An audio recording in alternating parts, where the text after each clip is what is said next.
We've been waiting since 2004 when the tower had its grand opening, and now, June 18th, 2012, we do the groundbreaking ceremony for the new Forestry Museum and Building. Hurrah! Or something like that. Anybody have any comments? No.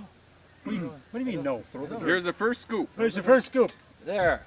Well, you have to do one more. Okay. Okay. Yeah. Scoop. Okay. Whoa. Okay, now hold it. Now push the button. Let's see if it does a still frame.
Just for the show. That's right. This plate? Yeah. That's probably going to be most of it. Ben. Yeah, well, he's not good at all. Except for that. Yeah. Well, that's awkward. Step on the edge.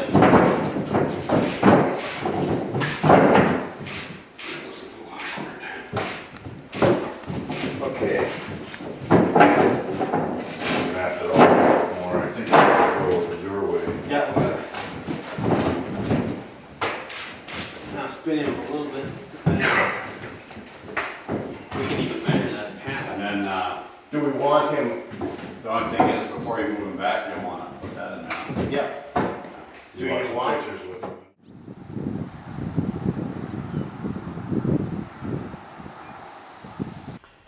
This is a pre-grand opening or pre-ribbon cutting ceremony.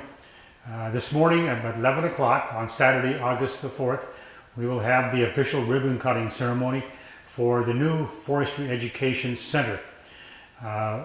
A lot of the work that went into this place has to do with the DNR, myself, and the Fairgrounds. As a matter of fact, the fellow, take my hat off here, the fellow behind me, everyone knows, Smokey Bear, is our star performer here at the Fairgrounds.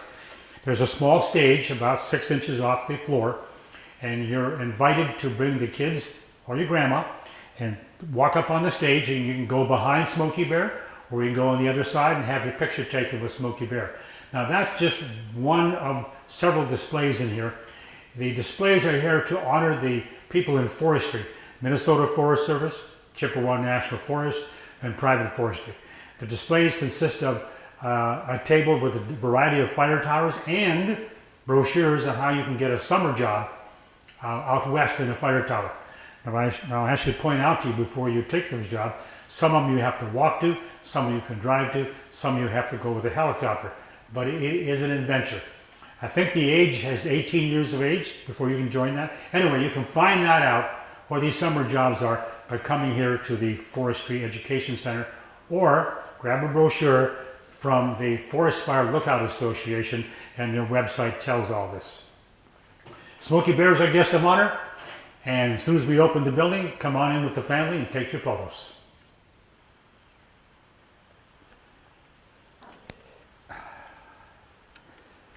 Outside the Forestry Education Building is the fire tower. Now you have to kind of excuse this frame sitting right here. We're going to put a canopy on that, so when people are waiting in line to climb the fire tower, then they'll have some shade. And also during the grand opening, if we got some showers coming, we can get 6 people to pick this thing up and bring it over and put it in front of the building to keep our guests dry. So this is the first time we've done that. The fire tower was moved here in 2004, and that's when we had our grand opening. There's quite a story behind that, and we're not going to get into that right now. What I want to do is to bring you up close to show you some of the kiosks involved with this fire tower and the people that made it happen.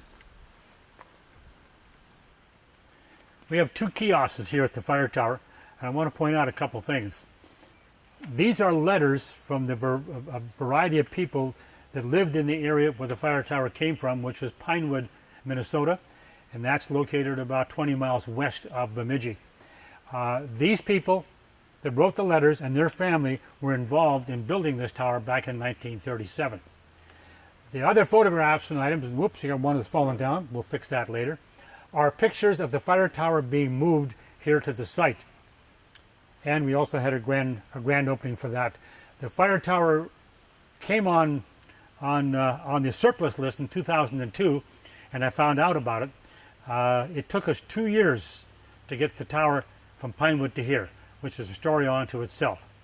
We have another kiosk over here of the people that made this happen. The second kiosk shows 2 fire towers. And the reason for that is all the names on here are people who have donated money for the moving of the fire tower. You can buy a name tag to put on the step, and here's the step number, the person's name, and how much they donated.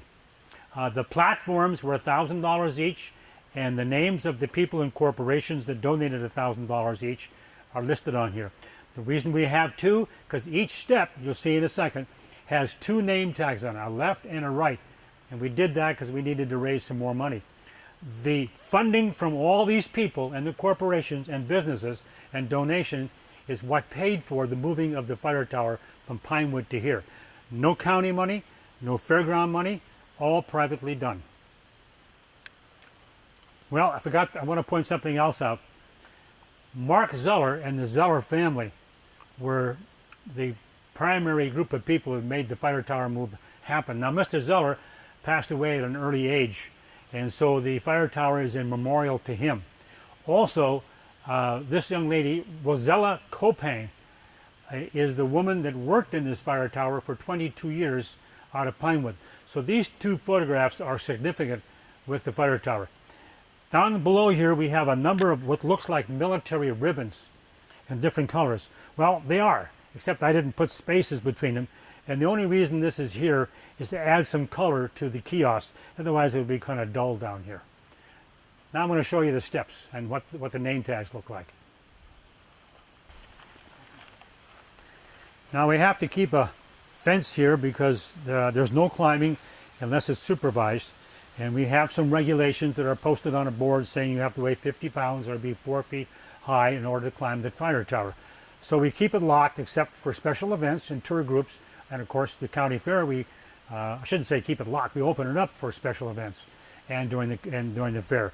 We have volunteers that sit in chairs here to keep control, so no more than 4 adults or 5 people will climb the fire tower at one time. We're going to walk into the steps, and I want to show you what the name tags look like of those people who bought a step to help support the move of the tower.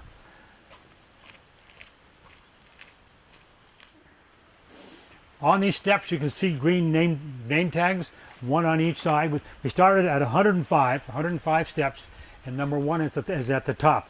If you're a company or a corporation, you get the whole step by yourself with just 1 name tag on here.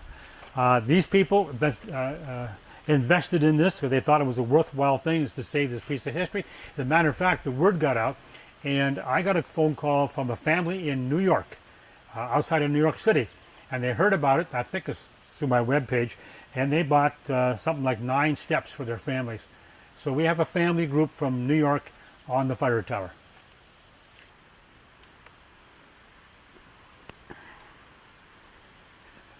Well, today's the big day. We're here early. We expect a lot of people for the ribbon cutting ceremony. And we're going to have coffee and cookies. Well, not cookies, we're going to have cupcakes. We're going to get a cake, but you got to cut it up in small pieces. Your fingers get sticky. Cupcakes are the way to go. There's no mess from something like that. It's taken 9 years to get this building here. It took 2 years to get the fire tower. And one of the reasons it took so long is we had to raise the money through grants. We couldn't do it individually because it's a $50,000 building with a few $1,000s on the inside. This is a showpiece here at the Beltrami County Fairgrounds along with the Maryland Shutter Stage. Beltrami County Fairgrounds has been and is being recognized as one of the better fairgrounds in the state of Minnesota. In fact, this facility is open year-round. There's activity here all winter long and all summer long. There's a private archery range inside with the 4-H building. We have weddings inside the building and on the stage. We have family reunions out there. The events on the stadium. We're going to have tours of the building. So this is a fairground that's absolutely wonderfully utilized. Now today at 11 o'clock, we'll see a lot of people, and we'll have a few dignitaries. We're going to say their names and what part they played in putting this building up. We have people involved here in the fair board that were an integral part of getting this building here. The vision of doing this was mine when I saw the opportunity to move a fire tower here and keep it for history, and I said we need a building next to it to house some displays relative to fire prevention, fire suppression, fire towers, and anything else to do with forestry and logging. Well, now we have it, but it's taken 9 years. We're going to go inside and get a few things ready, because I expect in the next 2 hours we're going to have a big crowd here, and I got to set up a PA system so people can hear what's going on. And if we keep the sunshine up, then I won't have to have that big white canopy on there, which it looks a lot nicer without the canopy. Well, a little while ago we had some rain. Now we've got some sun, and the humidity is coming back up, but we'll handle it. Now we're going to go open up the doors here, both doors, and you can come inside and see what's going on. And also I want to show you a little sign down the ground here in a few seconds. Now this will be open during Fair Week, and also it'll be open in a couple of weekends during August. There's a sign in the window that says which day it's going to be open, and we'll also post it in the paper, and we'll post it on our telephone answering system so we can inform the public. First thing you'll see when you walk in is a small sign that says no drinks or food allowed in here, and there's no public bathroom in here. We'd like to be able to bring food in here, but this is brand new and a brand new floor, and we really don't want to have any soda on the floor. I forgot, I wanted to point out something for you. A lot of people here at the fair that set up all the flowers around the fairgrounds. They're beautiful, have done this for us. I wish I knew the individual. I think it was Vern, our president. And we planted grass, but it didn't come up so great. I want to point something out. We have a couple of signs here. It says grass, well, we're trying. Now, I don't know why the grass didn't grow here and it grew over here. But after the fair is closed, we're going to plant some more grass, and we're going to have a big box for flowers on both sides. So this should be a really good looking place by the time we're all finished. Well, I have to admit to something. There's a sign here that says Pinewood Ranger Station. Well, technically there wasn't a ranger station at Pinewood, just a fire tower. But we have to embellish a little bit, and we're trying to make the building inside look like it's in kind of a 1950 era. We have a dial telephone. A lot of the kids don't know what a dial telephone is.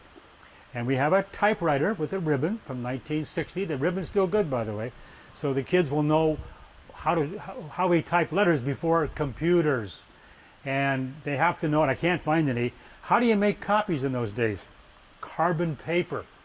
Do you think I could find some for demonstration? No. I don't know where I'm going to get it. We also have a 1960 cash register. The highest amount on there is $5. You hit the button, ka-ching. Kids never saw that before. Anyway, that's the look we want, 1950s. And when you go inside, to the left, you'll be welcomed by one of our people sitting at a chair behind the desk. Now, believe it or not, there are some kids that have not seen this kind of telephone where you have to dial, or 0 for operator, and you hear that tick, tick, tick, tick, tick, tick, tick, tick, tick, tick sound going on. I was surprised how many kids have never seen a dial telephone, but they will when they come here. When people ask, how did you type a letter before computers? And that question is asked. We bring this out. Oops, I just jammed the keys.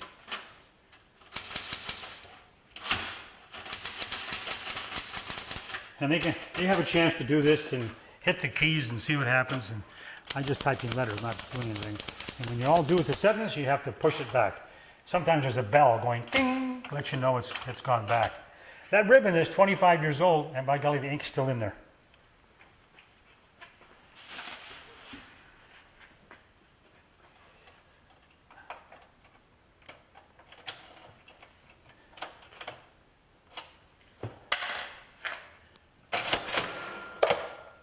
Well, the highest amount is $5. You can $5.25, and it'll show on the display up here. Here goes $5.25.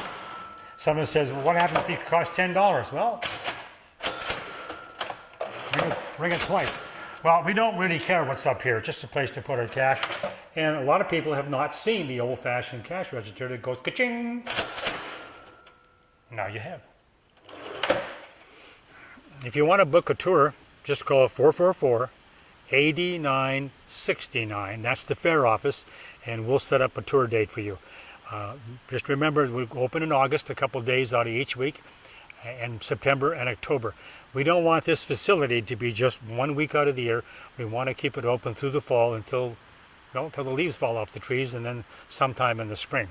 So come on out and see what's going on, or book a tour. You don't have to be a big group. You can be a family of 5 if you want to come out here. And I'll make it a point to be here to show you around and so you can see what's going on. Welcome to the Forest Education Center at the Beltrami County Fairgrounds.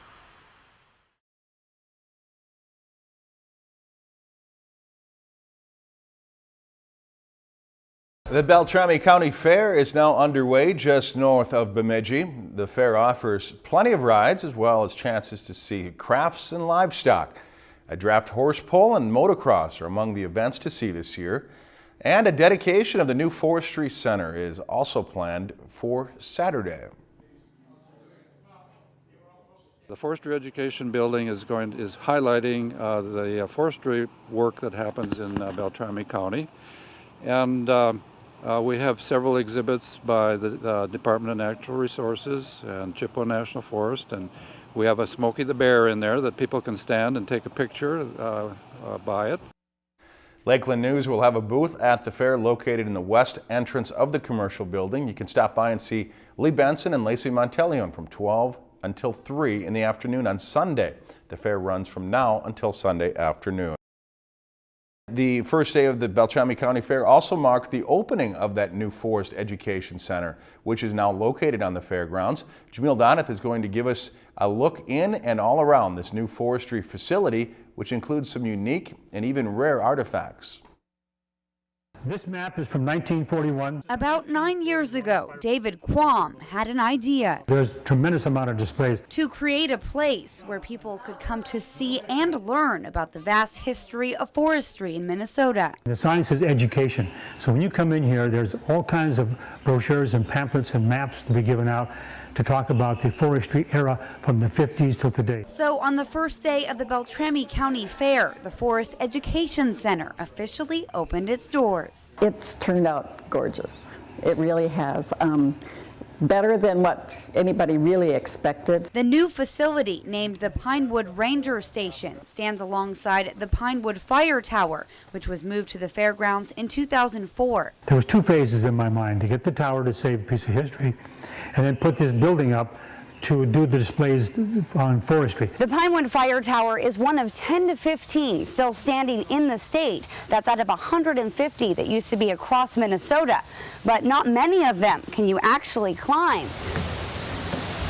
So here at the top of the tower, they call this the crow's nest, and you can see it's pretty small in dimension. It's 7 foot by 7 foot, but that's very typical of the Minnesota Fire Tower. This rotates around. Inside the station, you see how lookouts would locate fires from the towers using firefinders. The need in Minnesota is no longer there because they're using airplanes instead of fire towers.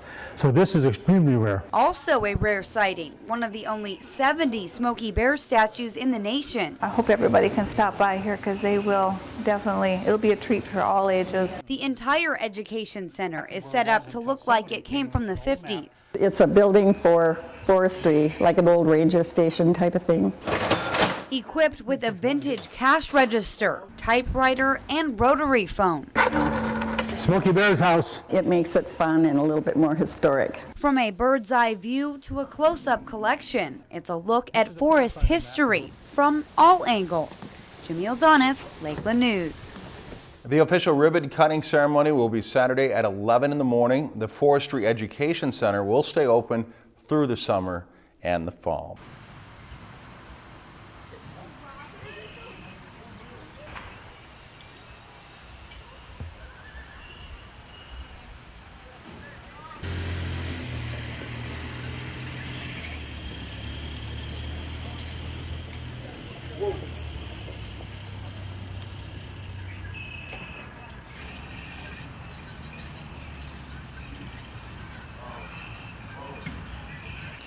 You have to see our cute little critters.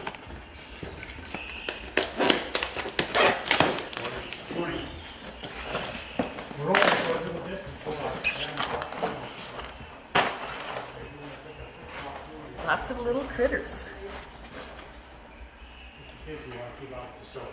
Oh.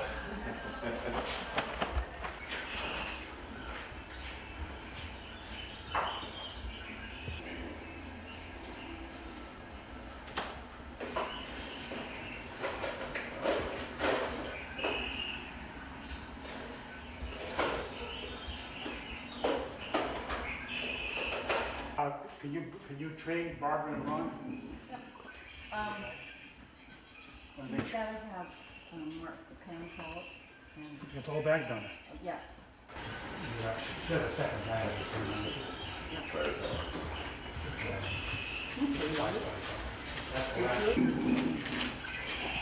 I'll go get the sweaters. One. It's only fitting for a horse. And it comes.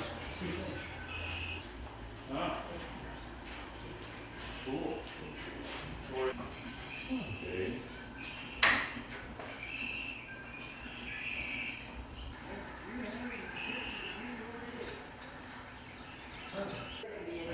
Out there. Go up there and then go like this. Well, let him look around first. Starting at 11 o'clock this morning, we're going to have a ribbon cutting ceremony to inaugurate the opening of the Forest Education Center. We had one about 9 years ago for the fire tower, but this is a lot more unusual because it's really an inside display. You can get in here out of the weather and so forth. Fire tower we'd have to close down.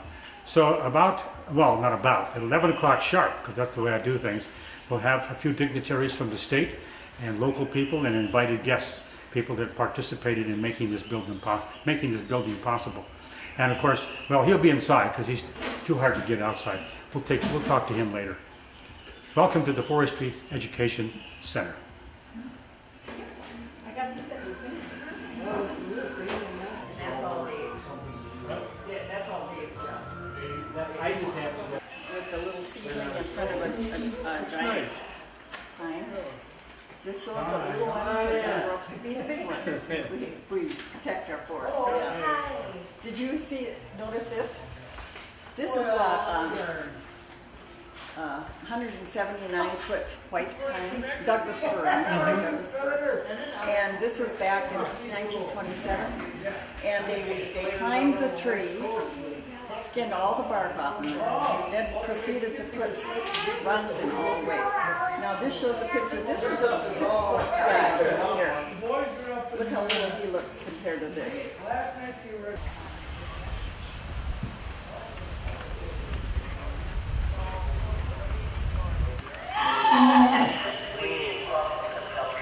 Sounds like part of my family. Usually that's on Saturday night.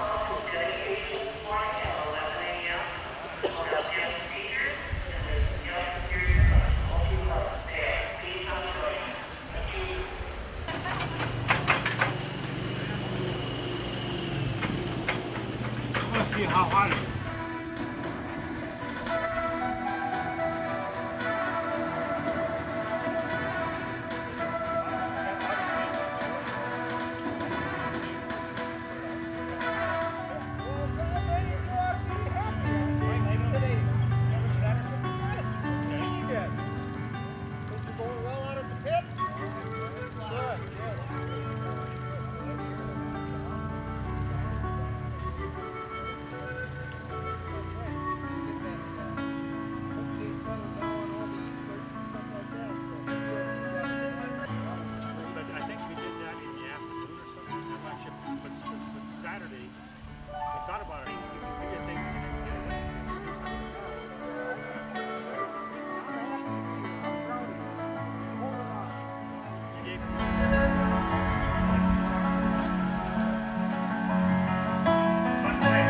copy of the video from BBC.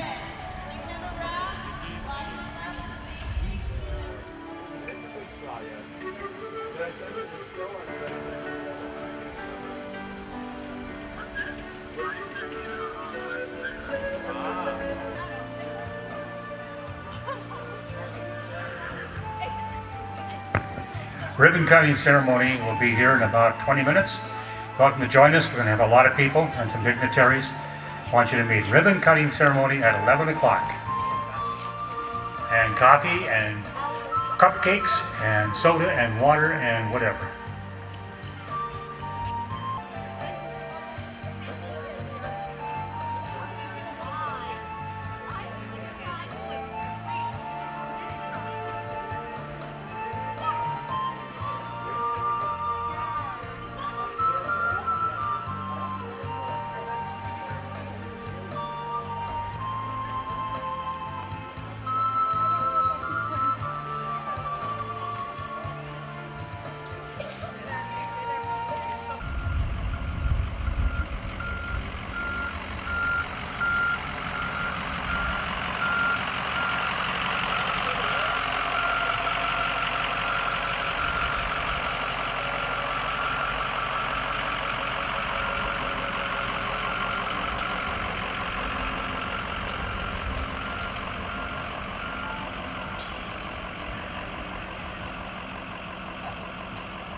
We'll start in about 10 minutes.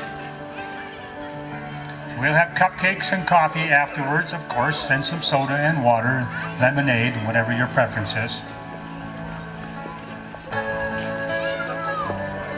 Give us a few minutes to go through the ceremony, then you can go inside and get your soda and water and cupcakes.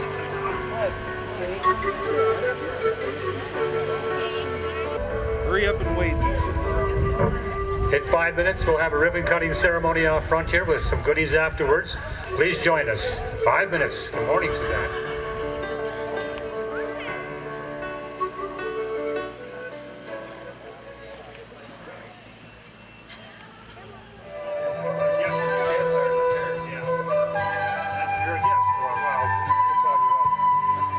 We're starting in about 5 minutes. Please join us up here in front, and we'll have some coffee and cookies and donuts and things afterwards. On the warm side.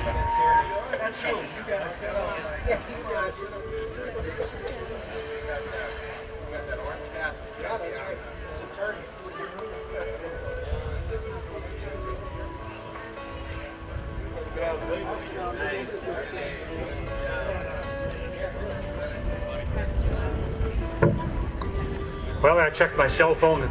I don't wear a watch anymore. Is this? Oh, yeah. Hi. Good morning.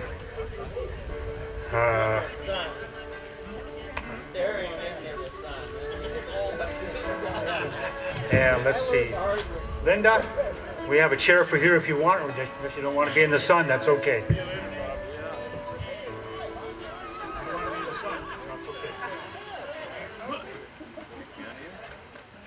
Well, I'm one of these people that's punctual, likes to start things on time. It's now 11:01. That's close enough. In 2004, we moved the fire tower here. It's behind us. When I asked the Fair Board for permission to do this, they said, yeah, sure, go ahead. And we came around the corner with the fire tower on a lowboy, their jaws hit the ground. They said, oh my God, he did it. and now they have no choice. We got to keep going. And so we were able to move it here. But it took 2 years. There were all kinds of problems in moving this thing. And one of them is we lost the individual, Mark Zeller, who was going to move it for us. We had to raise money privately. We couldn't use county or fair money. It all had to be done from individuals buying steps and platforms and stairs. And we finally raised enough money to do it.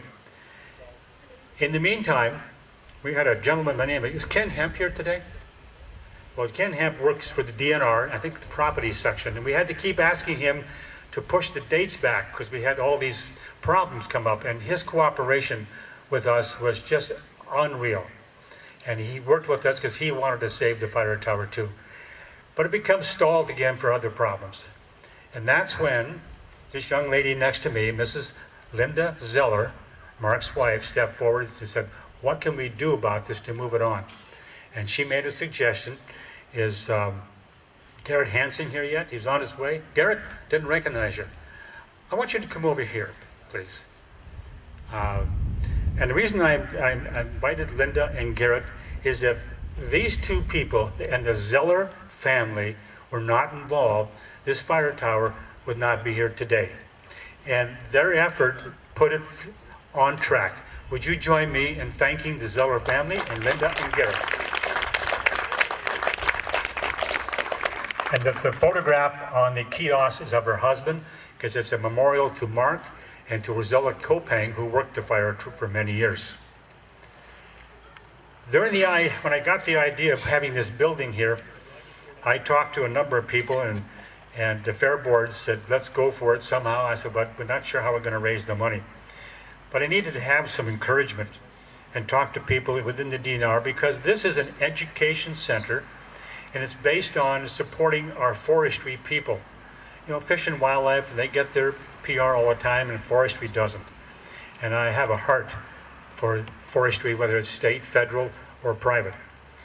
So I went to Mike Carroll's office, who was the then regional director here in Minnesota, Bemidji, and told him what I had in mind.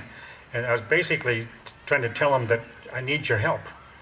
I didn't say it directly, but he figured it out.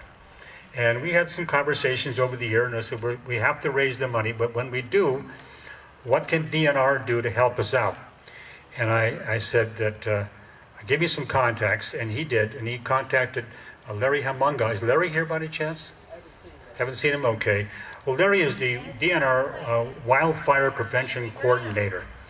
And when we finally got the building up, he and his staff had a meeting out here, and he looked at the building, and I said, what part of the building do you want?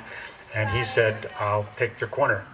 And when you go inside a little later, you'll see the magnificent Smokey Bear display. This Smokey Bear was handmade in Idaho and trucked right to here from Idaho. There are 70 of them made in the United States. This is number 70, and it's the only one in Minnesota. Now, last year we had this building up. It was a frame. It was going lickety-split, and then through the winter it was worked on. I think that the people who put this building together did a tremendous job. And Mike, over here in the sweatshirt, hold your hand up, Mike. He's the builder of the building. Would you join me in thanking Mike for doing a nice job? And if you'll notice, looking at the front of the building and all around the fairgrounds, we have lots of flowers. I have a sign over here that says grass. Well, we're trying. That's my green thumb. We tried, and this is what we got, and we'll work on it in the fall. Vern, come on over a little bit here. Vern, you have to. This is our Ag Association president, who basically runs the fairgrounds. All the flower plants you see around here and here is because of Vern doing this at his home before Fair Week. Vern, thank you very much. You made the whole fairgrounds look wonderful. Is Tom and Shirley Gilmore here?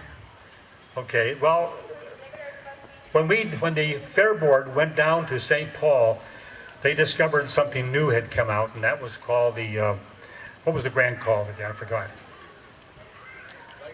Legacy Fund, thank you. I got a mental blank here. And Vern and our Fair Board people had brought down the book we put together on the fire tower, and apparently we really had our act together, so we had to write a grant. Now, we had a meeting with several people to discuss what is it we're trying to do and how do we want to do it. And once we had that figured out, then we had to have a grant written. Paul and Sharon Hokoff, where are you? Over here, hold your hands up, please. Paul and Sharon. Paul was the facilities manager for a long time. He's still involved in the Fairgrounds. And these two sat at their farm home up by Pinewood for weeks, working on and making this grant perfect. And because of that, we received the funding to do this building. And the Nielsen Foundation, and what's the other one? The County Development Association, three people, and we had some private donations also come in. We've invited a few people here today to make some comments, and I'd like to introduce first Mike Carroll, who's the Assistant Commissioner for Field Operations and Community Outreach. Mike, you're taller than me, so I'll bring it up.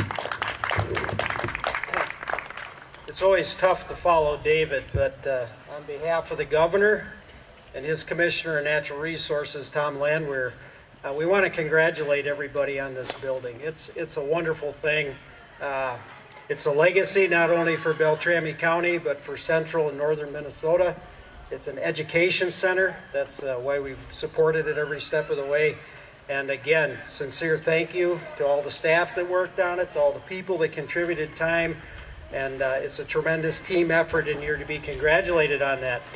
But all of you that know David, we all have our David stories. So I'll tell a David story. And it's about 7 years ago, I'd been on the road dealing with some of the county commissioners, and there's some here. So I came back to the office and I was a little beat and a little out of sorts. And my business manager at that time, she came over and said, you know, I just got a call from a guy and it's David Q something or other.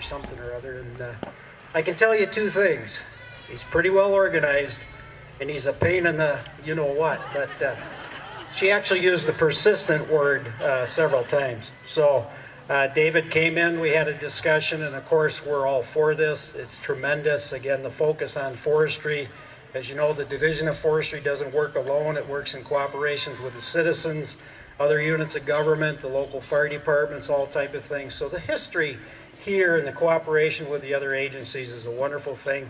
It's a great legacy. And again, I just want to say congratulations on behalf of the DNR and the DNR staff, but also congratulations for all the kids and everybody else that are going to be able to use this center. So David, every team needs a catalyst, a persistent, pushy, organized individual, and congratulations to you and your team on this great accomplishment. Thank you very much.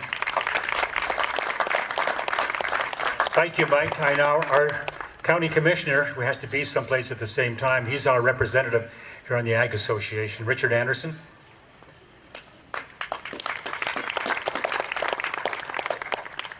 Congratulations to all of you folks for the parts that you've played in making this a reality, especially to David.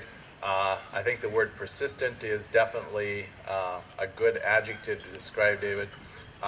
It's an honor for me to sit on the Fair Board. Each time I go to that, I really see grassroots working.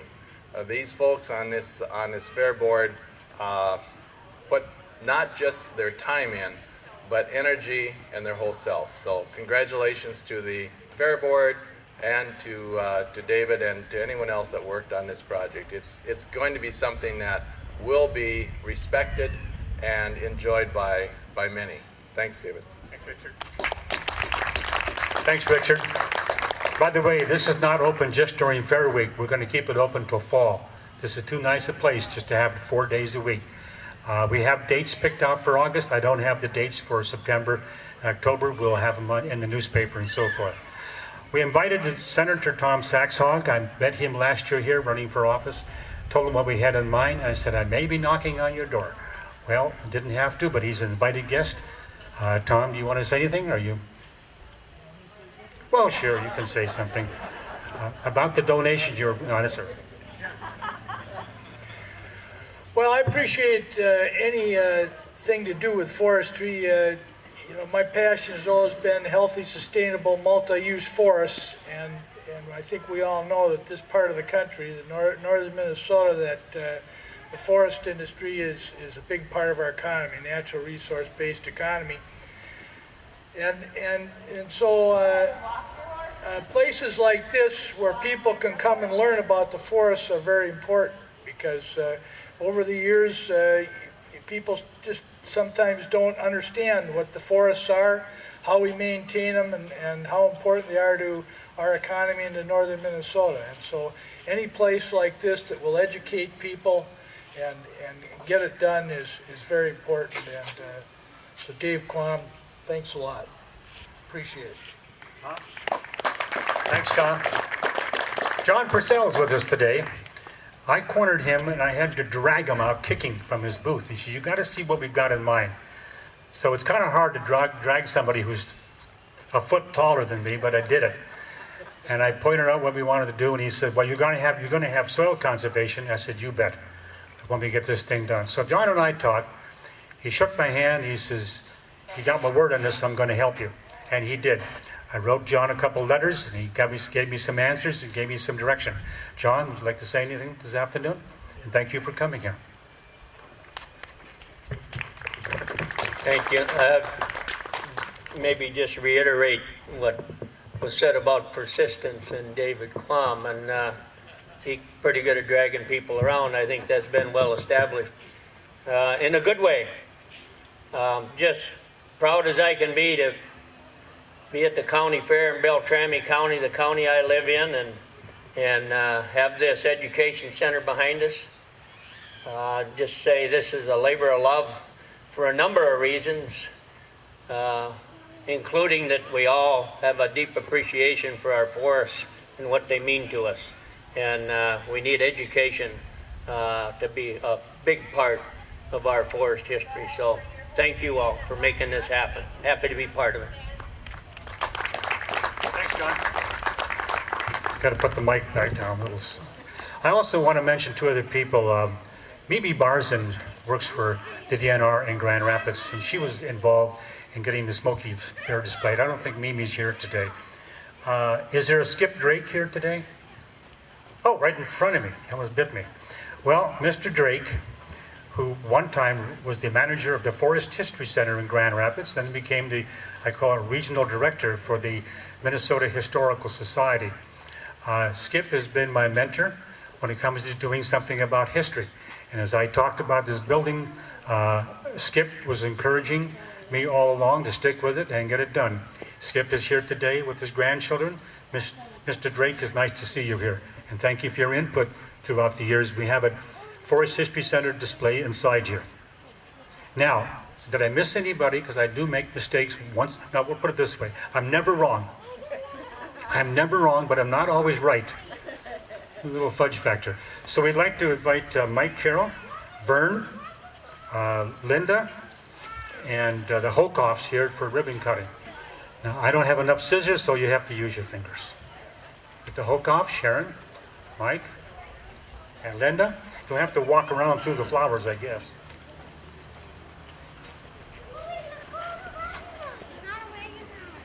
Linda has scissors.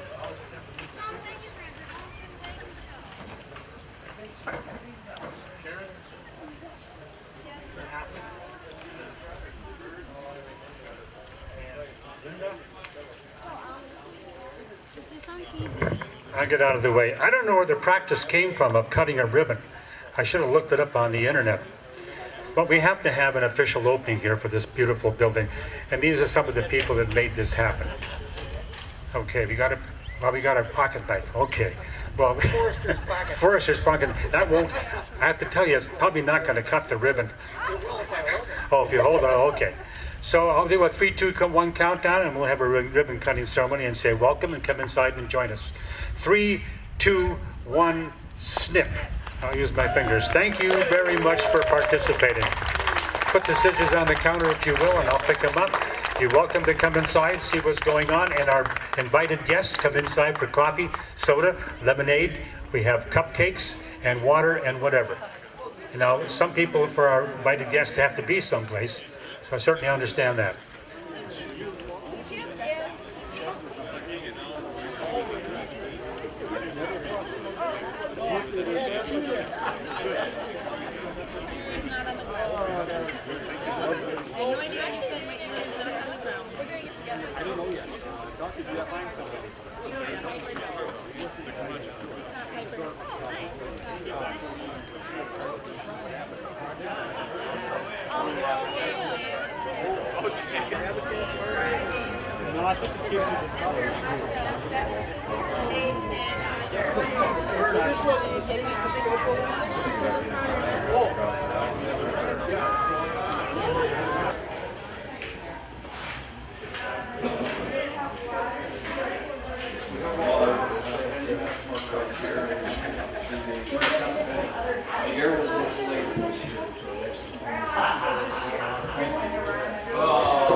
So did you take your wife to lunch already?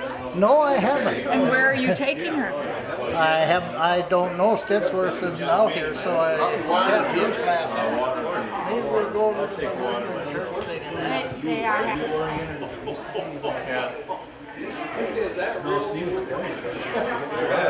What they are? Some kids, they would hang out. I mean, I can attest to that, because I gotta go hang out there 5 months out of the year, and I long for home. That's the hardest part of my job, is leaving family and going out. I can deal with people.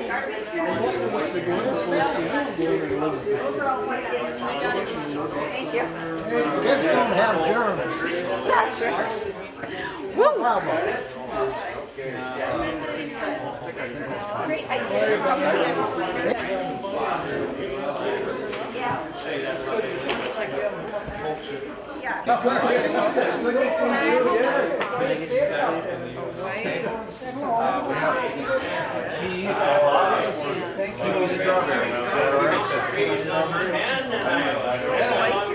A phone call years ago.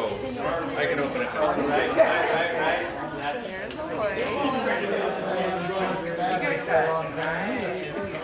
Come on. What is the news this year? Help yourself, have a cake. He's taking pictures.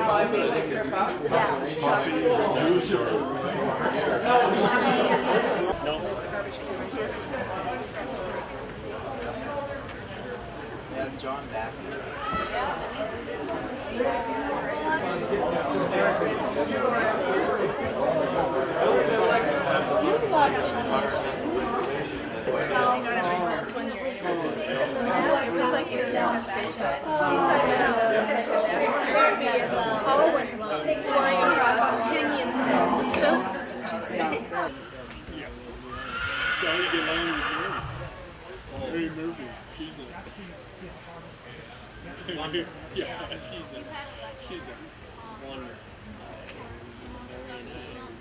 Well, we had a nice ribbon cutting ceremony, and we had some very nice dignitaries here to help us celebrate this new building.